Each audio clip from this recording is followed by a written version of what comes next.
70 के दशक की माया नगरी मुंबई। बॉम्बे पुलिस के एक बेहद ईमानदार और उसूलों वाले हेड कांस्टेबल इब्राहिम कास्कर का परिवार रहता था। इब्राहिम एक ऐसा शख्स था जिसने जिंदगी भर अपनी खाकी वर्दी पर रिश्वत का एक दाग नहीं लगने दिया। लेकिन नियति का खेल देखिए, उसी पुलिस वाले के घर में एक ऐसा नापाक मंसूबा आकार ले रहा था जो आने वाले दशकों तक भारत की छाती पर मूंग दलने वाला था। इब्राहिम का बेटा दाऊद इब्राहिम। दाऊद बचपन से ही अलग था। पढ़ाई लिखाई में उसका कोई मन नहीं लगता था। उसकी आंखें हमेशा अपने इलाके के उन भाई लोगों को घूरती जो महंगी घड़ियां पहनते थे, जिनके पास इंपोर्टेड गाड़ियां थी और जिनके एक इशारे पर पूरा बाजार बंद हो जाता था। दाऊद की आंखों में मुंबई के अंडरवर्ल्ड का बेताज बादशाह बनने की भूख थी। शुरुआत हुई डोंगरी की सड़कों पर छोटी मोटी चोरियों, राहगीरों को लूटने और दुकानदारों से हफ्ता वसूली करने से। उस वक्त मुंबई पर राज था बड़े खिलाड़ियों का, हाजी मस्तान, यूसुफ पटेल और करीम लाला। स्मगलिंग की दुनिया पर करीम लाला का राज था। 20 साल के उस नौजवान दाऊद ने करीम लाला का गैंग ज्वाइन कर लिया। दाऊद का काम था स्मगल किए गए सोने, घड़ियों और हथियारों की कंसाइनमेंट को पुलिस की नजरों और बाकी दुश्मन गैंग से बचाकर सुरक्षित ठिकाने तक पहुंचाना। लेकिन दाऊद कोई आम गुर्गा नहीं था। वो सांप की तरह कुंडली मारकर बैठा था, बस सही वक्त का इंतजार कर रहा था। गैंग में करीम लाला के 2 सगे भांजे भी थे, आलमजेब और अमीरजादा। इन दोनों को दाऊद की बढ़ती हुई अहमियत और उसकी चालबाजी एक आंख नहीं भाती। एक रात एक कस्टम ऑफिसर ने करीम लाला के सोने की एक बहुत बड़ी कंसाइनमेंट पकड़ ली। आलमजेब का खून खौल उठा। उसने बिना वक्त गवाए उस कस्टम ऑफिसर को किडनैप कर लिया और मुंबई के एक सीक्रेट बेसमेंट में उस ऑफिसर को बांध कर रखा गया। आलमजेब ने ऑफिसर के माथे पर बंदूक रखते हुए कहा, तेरी हिम्मत कैसे हुई पठान का माल छूने की? जान प्यारी है तो 2 लाख रुपए का इंतजाम कर, वरना तेरे शरीर के इतने टुकड़े करूंगा कि तेरी बीवी पहचान नहीं पाएगी। उस दौर में 2 लाख रुपए एक बहुत बड़ी रकम हुआ करती थी। इस फिरौती की रकम को सुरक्षित लाने और मामले को रफा दफा करने की जिम्मेदारी दी गई दाऊद को। जब दाऊद के हाथों में वो 2 लाख रुपये की भारी गड्ढियां आईं, तो उसके अंदर का शैतान जाग उठा। दाऊद की नीयत पूरी तरह डोल गई। उसने एक बहुत बड़ा हिस्सा अपने पास छुपा लिया और एक छोटी सी रकम जाकर आलमजेब को दी। क्या है ये? बाकी का पैसा कहाँ है दाऊद? आलमजेब ने सवाल किया। दाऊद ने जवाब दिया, भाई वो लोग इससे ज्यादा का इंतजाम नहीं कर पाए। पुलिस और कस्टम का भी भारी लफड़ा हो सकता था, इसलिए जो मिला मैं ले आया।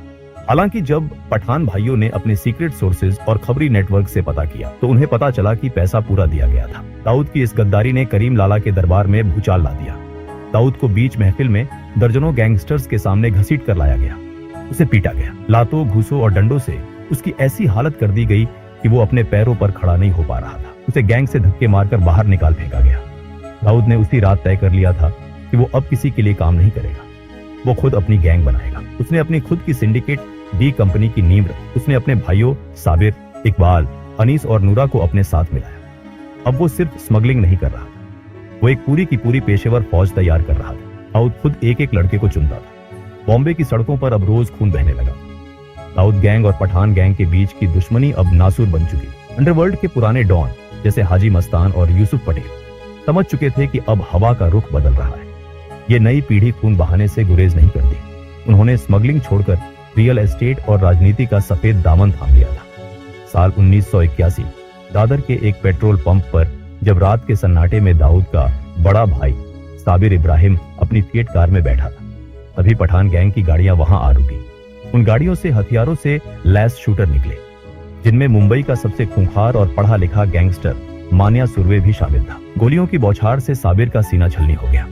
कार के शीशे चकनाचूर हो गए और साबिर की लाश खून के तालाब में डूब गई। उसी रात दाऊद पर भी उसके घर के पास एक जानलेवा हमला हुआ, लेकिन किस्मत ने उसे बाल बाल बचा लिया। जब दाऊद अस्पताल पहुंचा और उसने अपने बड़े भाई साबिर की खून से लथपथ ठंडी लाश देखी, तो उसके अंदर का बचा खुचा इंसान हमेशा के लिए मर गया। आज के बाद मुंबई की सड़कों पर पठान गैंग का एक भी आदमी जिंदा सांस नहीं लेगा। उन्हें उनके घरों में घुसकर मारूंगा, ये मेरा वादा है साबिर भाई, दाऊद ने कसम खाई। आलमजेब समझ गया था कि दाऊद अब एक पागल हाथी की तरह हो चुका है, जिसे रोकना नामुमकिन है। अपनी जान बचाने के लिए आलमजेब ने रातों रात मुंबई छोड़ दी और गुजरात को अपना नया बेस बना लिया। गुजरात में पठान गैंग के पुराने और मजबूत कॉन्टेक्ट थे। वहां के भ्रष्ट पुलिस वालों और लोकल गुंडों से उनके गहरे रिश्ते थे। लेकिन दाऊद कहां रुकने वाला था। उसने अपने ऑपरेशंस का दायरा बढ़ाते हुए गुजरात में भी अपने पैर पसारने शुरू कर दिए। उसने गुजरात के मशहूर स्मगलर लल्लू जोगी से हाथ मिलाया। उसका सिर्फ एक मकसद था, आलमजेब को उसके ही गढ़ में घुसकर कुत्तों की मौत मारना। दाऊद ने अपनी कुटिल चालाकी से आलमजेब पर गुजरात पुलिस में एक झूठा केस दर्ज करवा दिया, ताकि पुलिस उसे पकड़े और दाऊद अपने आदमियों के जरिए उसे जेल के अंदर ही खत्म कर दे। लेकिन यहाँ दाऊद का पासा उसी पर उल्टा पड़ गया।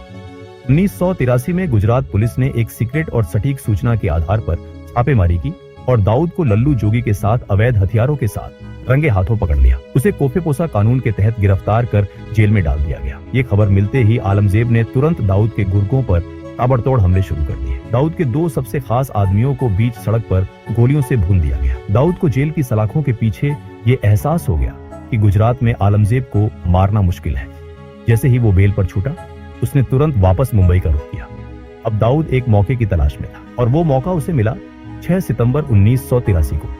आलमजेब का भाई अमीरजादा को एक पुराने आपराधिक केस के सिलसिले में मुंबई के सेशन कोर्ट में पेश होना था। वो जानता था कि ये काम कोई आम जाना पहचाना शूटर नहीं कर सकता, क्योंकि पुलिस हर चेहरे को जानती थी। इसके लिए उसने अंडरवर्ल्ड के उभरते सितारे बड़ा राजन की मदद ली। राजन ने एक दुबले पतले बेहद कम उम्र के लड़के डेविड परदेसी को चुना। डेविड दिखने में किसी कॉलेज जाने वाले सीधे साधे लड़के जैसा था। कोर्ट रूम खचाखच भरा हुआ था। भारी पुलिस बंदोबस्त था। जज अपनी कुर्सी पर बैठे थे और अमीरजादा कटघरे में खड़ा था। तभी भीड़ के बीच से डेविड परदेसी धीरे धीरे बिना किसी घबराहट के कटघरे के करीब पहुंचा। उसकी उम्र और मासूम चेहरे को देखकर किसी भी पुलिस वाले ने उसे रोकने या चेक करने की कोशिश नहीं की। अमीरजादा, दाऊद भाई ने अपना आखिरी सलाम भेजा है। डेविड ने अपनी पैंट के अंदर से रिवॉल्वर निकाली और पलक झपकते ही जज के सामने भरे कोर्ट रूम में अमीरजादा के सीने में दनादन गोलियां उतार दी। कोर्ट रूम में चीख पुकार और भगदड़ मच गई। अमीरजादा वहीं ढेर हो गया। पुलिस ने तुरंत झपटकर डेविड को पकड़ लिया, लेकिन दाऊद जो संदेश देना चाहता था वो पूरे भारत के अंडरवर्ल्ड और पुलिस महकमे तक पहुंच चुका था। दाऊद के ऊपर उस वक्त कई गंभीर आपराधिक मामले चल रहे थे। 1970 के एक रॉबरी केस में उसे 4 साल की जेल की सजा भी सुनाई जा चुकी, लेकिन वो बेखौफ बाहर घूम रहा। 1984 में जब दाऊद के महंगे वकीलों ने एक नए केस में उसकी एंटीसिपेटरी बेल की अर्जी सेशन कोर्ट में लगाई, तो सरकारी वकील ने कोर्ट रूम में चीखते हुए कहा था, माय लॉर्ड, ये आदमी कोई आम मुजरिम नहीं है, ये एक खूंखार क्रिमिनल है। ये बेल पर बाहर है और बेल पर रहते हुए इसने खुलेआम 5 नए संगीन जुर्म किए हैं। इसकी जगह सिर्फ और सिर्फ कालकोठरी है। इसे किसी भी कीमत पर जमानत नहीं मिलनी चाहिए। लेकिन हमारे सिस्टम की दीमक इस कदर फैल चुकी थी और उस दौर में जेल नहीं बेल की नीति का ऐसा दुरुपयोग हो रहा था कि दाऊद को फिर से जमानत मिल गई। दाऊद अब पूरी तरह समझ चुका था कि इस सिस्टम को, इसके पुलिस वालों को और इसके वकीलों को कैसे खरीदा जा सकता है। उसने बड़े बिल्डरों, बिजनेसमैन और फिल्म प्रोड्यूसर्स को किडनैप कर भारी मात्रा में एक्सटॉर्शन शुरू कर दी। उसने ये सारा काला धन रियल एस्टेट और बॉलीवुड में लगाना शुरू किया। लेकिन वो ये भी जानता था कि मुंबई पुलिस के कुछ जाबाज अफसर अब उसके खून के प्यासे हो चुके हैं और सुप्रीम कोर्ट का फंदा कभी भी उसके गले में कस सकता है। 1985 के अंत तक जब आखिरकार सुप्रीम कोर्ट से दाऊद के खिलाफ अरेस्ट वारंट जारी हुआ, तब तक बहुत देर हो चुकी थी। दाऊद इब्राहिम हमेशा के लिए भारत से फरार होकर दुबई पहुंच चुका था। लोगों को लगा कि अब डी कंपनी का पतन हो जाएगा, लेकिन दाऊद ने दुबई में बैठकर अपने सिंडिकेट को एक मल्टीनेशनल कॉरपोरेशन की तरह चलाना शुरू कर दिया। बड़े बड़े पॉलिटिशियन, बिजनेसमैन और बॉलीवुड के नामी सितारे जब भी दुबई जाते तो दाऊद के दरबार में हाजिरी लगाना नहीं भूलते थे। उसी दौरान फिल्म मैगजीन्स में ये अफवाहें भी उड़ने लगी कि दाऊद का बॉलीवुड की एक बहुत मशहूर और खूबसूरत एक्ट्रेस के साथ अफेयर है और उनकी एक बेटी भी है। दुबई में बैठकर भी मुंबई पर दाऊद की पकड़ जरा भी ढीली नहीं हुई। उसने भारत के हर बड़े स्टेट में अपने एजेंट्स, हिटमैन और शार्प शूटरों का एक बड़ा नेटवर्क खड़ा कर लिया था। रोमेश शर्मा जैसे पॉलिटिशियन से लेकर अहमदाबाद के खूंखार गैंगस्टर अब्दुल लतीफ और यूपी के किडनैपिंग किंग बबलू श्रीवास्तव जैसे लोग अब दाऊद के इशारों पर नाचते थे। मुंबई में दाऊद का सारा काम उसका एक बेहद खतरनाक गुर्गा रमा नायक संभाल रहा था। रमा नायक ने दाऊद के इशारे पर कई लोगों को मौत के घाट उतारा और धीरे धीरे वो खुद को मुंबई का असली बॉस समझने लगा। वही दाऊद ने भांप लिया कि रमा नायक की बढ़ती ताकत भविष्य में उसके लिए एक बहुत बड़ा खतरा बन सकती है। दाऊद ने रमा को खत्म करने के लिए एक बेहद शातिर चाल चली।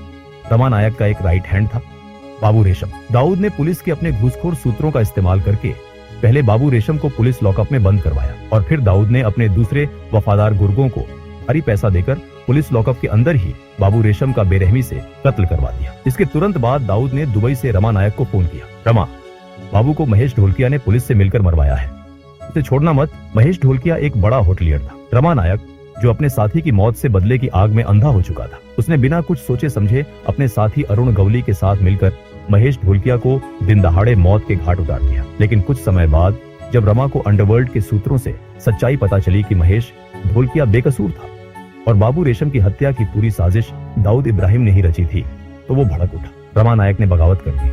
उसने दाऊद के उन बिल्डरों और व्यापारियों को पकड़ कर लूटना और पीटना शुरू कर दिया, जो डी कंपनी को प्रोटेक्शन मनी देते थे। अब से दाऊद को एक पाई का हफ्ता नहीं जाएगा। दुबई में बैठा वो भगोड़ा अब मुंबई का बॉस नहीं है, मुंबई का बाप अब मैं हूँ, रमा ने खुलेआम ऐलान कर दिया।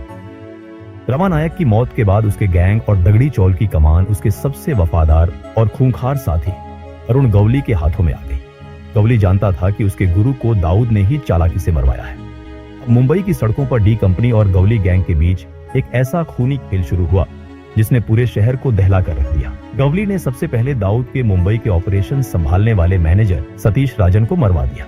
ये दाऊद के लिए एक बहुत बड़ा झटका था। बौखलाए हुए दाऊद ने गवली के खास आदमी अशोक जोशी और उसके पूरे गैंग को एक साथ खत्म करवा दिया। अरुण गवली ने अब दगड़ी चौल को एक किले में तब्दील कर दिया और अपनी फौज खड़ी करनी शुरू कर दी। उसने बेरोजगार और भटके हुए युवाओं को भारी पैसा देकर अपने गैंग में शामिल किया। उसने दगड़ी चौल के अंदर ही साउंड प्रूफ शूटिंग रेंज बनवाई, जहां इन लड़कों को AK-47, 3 गन और आधुनिक हथियारों को चलाने की कड़ी मिलिट्री जैसी ट्रेनिंग दी जाने लगी। गवली ने दाऊद के मैनेजर महेश चौड़िया को किडनैप किया और उसे बेरहमी से मार डाला। दाऊद ने पलटवार करते हुए गवली के सगे भाई किशोर गवली की हत्या अपने हिटमैन महेश कुलकर्णी से करवा दी।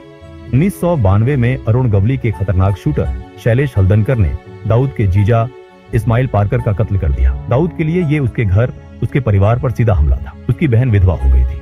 दुबई में बैठे दाऊद ने अपने सबसे खास और जांबाज शूटरों को ऑर्डर दिया, मुझे हल्दनकर मुर्दा चाहिए, चाहे वो कहीं भी छुपा हो। शैलेश हल्दनकर उस वक्त एक पुराने हमले में घायल होने के कारण मुंबई के JJ हॉस्पिटल में भारी पुलिस सुरक्षा के बीच भर्ती था।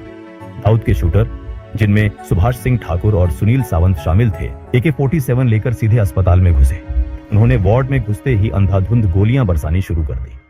400 से ज्यादा गोलियां चली। मरीज और डॉक्टर जान बचाने के लिए पलंगों के नीचे छुप गए थे। हल्दनकर को वहीं बिस्तर पर छलनी कर दिया गया और 2 हवलदार भी शहीद हुए। अरुण गवली भी पीछे हटने वाला नहीं था। उसने दाऊद के करीबी राजनीतिक मददगार मौलाना बुखारी की हत्या करवा दी, जो दाऊद के लड़कों को पुलिस से बचाता था। दोनों तरफ से रोज लाशें गिर रही थी। खुफिया एजेंसियां हैरान थीं कि कैसे एक अनपढ़ आदमी, जो अंग्रेजी का एक वाक्य ठीक से नहीं बोल सकता, दुबई में बैठकर 5000 से ज्यादा गैंगस्टरों की एक फौज को एक मल्टीनेशनल कंपनी के CEO की तरह चला रहा है। दाऊद अपने दुश्मनों और गद्दारों के लिए एक क्रूर तानाशाह था, जो छोटी सी गलती पर भी मौत की सजा देता था। लेकिन अपने वफादार गुर्गों के लिए वो एक दरिया दिल मसीहा था। अगर किसी गुर्गे को गोली लगती या वो जेल जाता तो दाऊद पानी की तरह पैसा बहाता। वो उनके परिवारों का पूरा खर्च उठाता, उनकी बीमारियों का इलाज करवाता। 1992 के बाबरी मस्जिद डेमोलिशन के बाद भारत के हालात बदल गए। पूरे देश में दंगे भड़क उठे और यहीं पर एंट्री हुई पाकिस्तान की खुफिया एजेंसी ISI ने दाऊद इब्राहिम में एक अचूक हथियार देखा। ISI के टॉप कमांडरों ने दुबई में दाऊद से कांटेक्ट किया।